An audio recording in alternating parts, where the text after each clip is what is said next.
Hello friends, welcome to GK Sports India YouTube channel, and this is your favorite, the cricket chat show, the Kumbi Jiku show. Myself, G. Krishnan, and our cricket expert, K. Srinath, player-turned-umpire. We are bringing to you the upcoming series, India versus New Zealand, 3-match ODIs to be played in run feast of grounds, Rajkot, Vadodara, and Indore, with Vadodara being the opener on Sunday. Without taking much time, welcoming Shrey, welcome back, and how have you been? How has the new year treated you so far? Thank you, Jiko. It's been a good start, and I was in Jaipur for a couple of days, and it was freezing cold. So that was the start of the new year. Thank you very much. Yes, excited, looking forward. Though it might look a bit odd when India, or rather the world, is going to look at a T20 World Cup coming around the corner, starting in the month of February, and India is locked in a bilateral against New Zealand and the ODIs. Nevertheless, post the ODIs, it's going to be followed up with 5 T20s, which is going to be of more interest and more value, because both India and New Zealand would be heading into a T20 World Cup starting from the first week of February in India and New Zealand. And there is a lot of cricket going on around, with the Women's Premier League already started on Friday.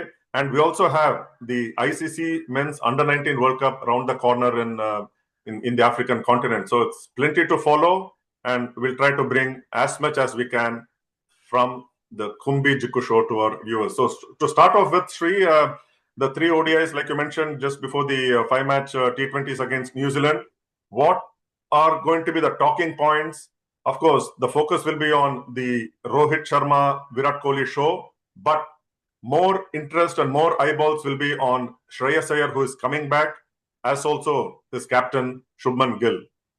Your thoughts on the upcoming ODIs, especially with these 2 players in mind, who are making a comeback, and they are the designated captain and vice captain, respectively. So we are still more than a year and a half away.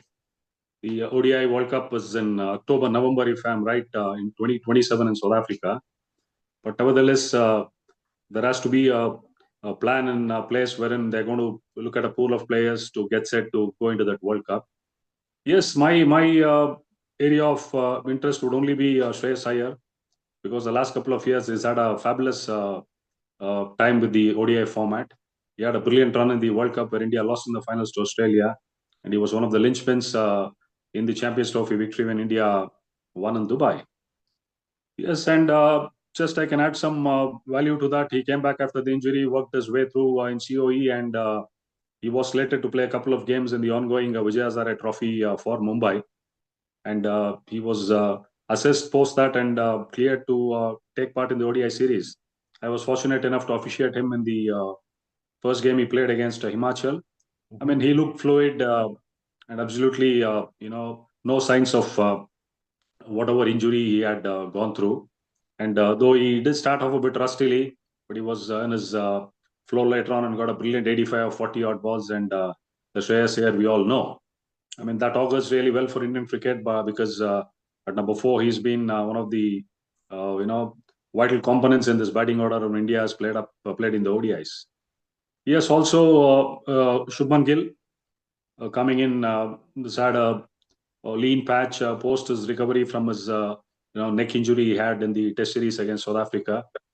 Obviously, this format I believe would provide him more cushion, 50 overs, and obviously he's going to displace somebody like Jaiswal at the top, and he's going to partner Rohit Sharma, and we all know what sort of a player Rohit Sharma is. So all that Shubman Gill would look to do is work the ball around, stand at the non-striker end, and be a fanboy of Rohit Sharma. So that would give him that advantage, because he's going to open with Rohit Sharma. Right, and unlike Shreyas Iyer, who got runs in his comeback matches in Vijay Hazare, Shubman Gill did not get that many runs, though he played 1 match and got some 11 runs or so. That should not be a concern, isn't it? Because we know what Shubman Gill is capable of at the top of the order. I think too much is being read into this performances in domestic cricket, Jiko. Yeah, I've been on the road for 18 years, worked with, looking into a lot of the performances of these cricketers at the domestic level. there's a huge difference between international cricket and domestic cricket, because the sort of pitches we play on, the quality of bowling, it all makes a huge difference. So if somebody now like a Padikkal has got 400s out of the 6 innings he's played, yes, that's a phenomenal performance. Or a Dhruv Jurel, or I was a party to the brilliant 100 which Ruturaj Gaikwad made in the last game they played against Goa when Maharashtra were nothing for 5. I mean, he showed a lot of character. I mean, we expect these international players to do well when they get on to domestic. That's one side of it. I mean, they are human. Obviously, you could uh, look at them failing also. Certainly not a cause of concern, because it's just not got off to a start in domestic. Because the world knows what sort of a quality player Shubman Gill is. I don't think that should be of any worry at all. As you mentioned in the opener, they're going to play on 3 concrete wickets in Baroda, followed by Rajkot. Touchwood, those 2 grounds are slightly bigger, but I think it's going to be a run feast in Indore, where small boundaries and the outfield is lightning fast. I think Shubman Gill will relish the challenge of opening, and I'm pretty sure that he will come good in these 3 games. And it's certainly going to be sixes galore in the third ODI in Indore, but the bowlers will have to work extremely well and contain the batsmen. And New Zealand batsmen are known to hit some sixes. So what are the kind of players you're looking at in this particular series? The likes of Prasidh, Krishna, Harshit still getting stronger as the lead bowler. No, Jasprit Bumrah getting a rest for the series. What are you looking from the bowlers in particular? Look, Siraj has made a comeback, and well, he's an experienced campaigner, and he certainly would be the leader of the pack.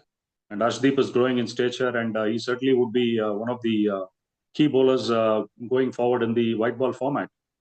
It's a very important series for Prasidh as well as Harshit Rana, because I've been mentioning that it's going to be 4 fast bowlers which India are going to look at when they are going to tour South Africa for the World Cup, and it will be options of a couple or 3 max. Because if you have got a spinning all rounder in somebody like Jadeja or a Washington Sundar, then you could look at one wrist spinner in Kuldeep Yadav.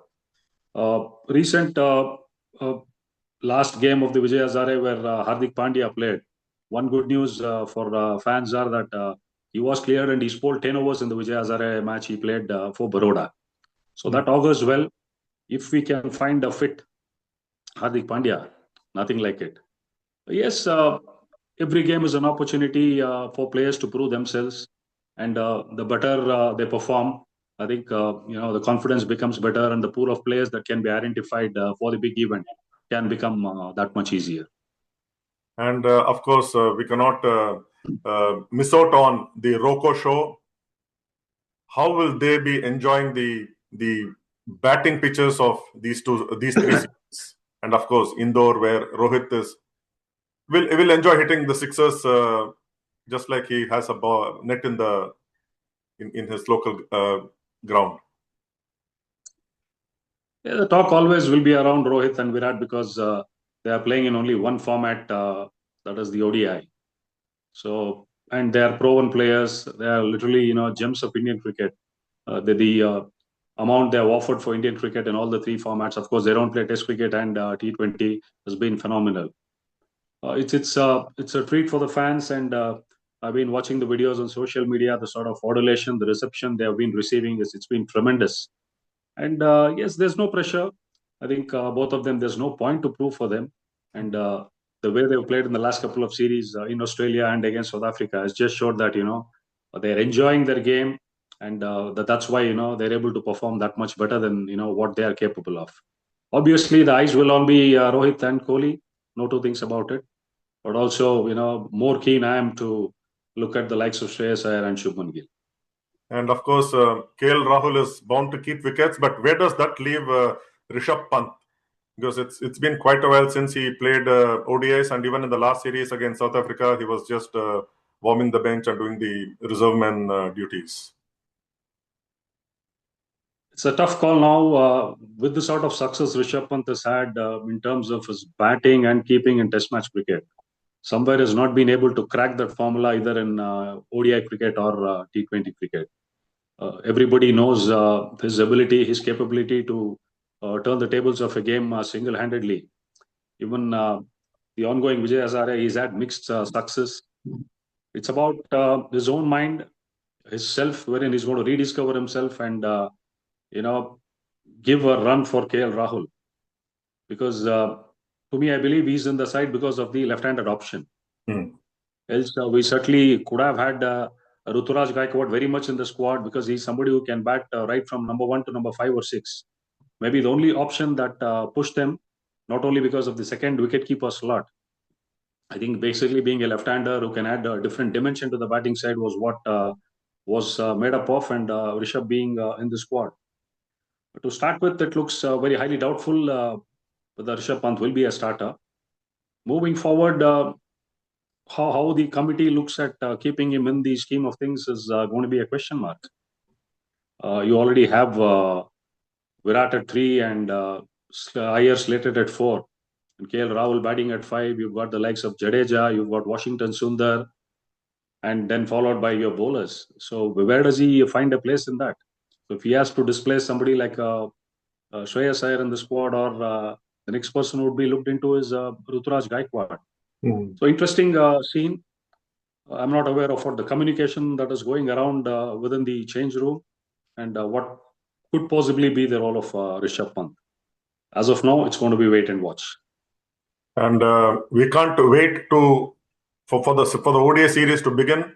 It is going to be an exciting 3-match ODI series, and following them are the 5-match T20 series. But talking about T20, the WPL has already begun season 4, and it could not have got off to a better start than what we saw.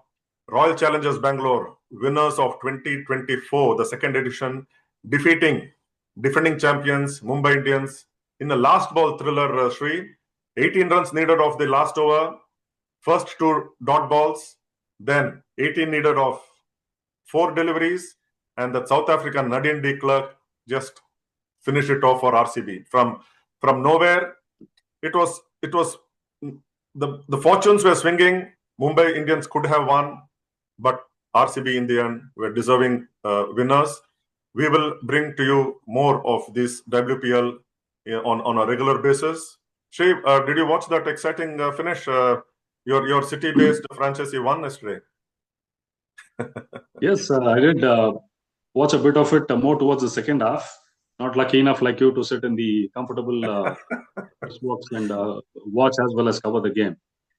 Yeah, what WPL has done to Indian cricket is the domestic players who are part of the WPL. It's bridged that gap between domestic and international cricket. It was just not about playing against the stars. Now rubbing shoulders with them, sharing the same change room, discussing various strategies, picking up the brains on their experiences. And this is what is WPL done for Indian women cricket. Yeah, but no better start for this tournament. RCB just pipping the reigning champions Mumbai Indians after the last ball. A word about Nadine de Klerk. I think we spoke quite a bit about her during the recently concluded World Cup in which India emerged winners. I think very underrated, not spoken much about, the South African. I think she's one of the top all-rounders in women cricket going around today. In this WPL, a lot has been spoken about Hayley Matthews, about Meg Lanning, about our own Harmanpreet Kaur, the Mandanas.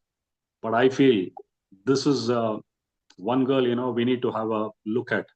Because as you said, we'll bring snippets and more about the WPL news.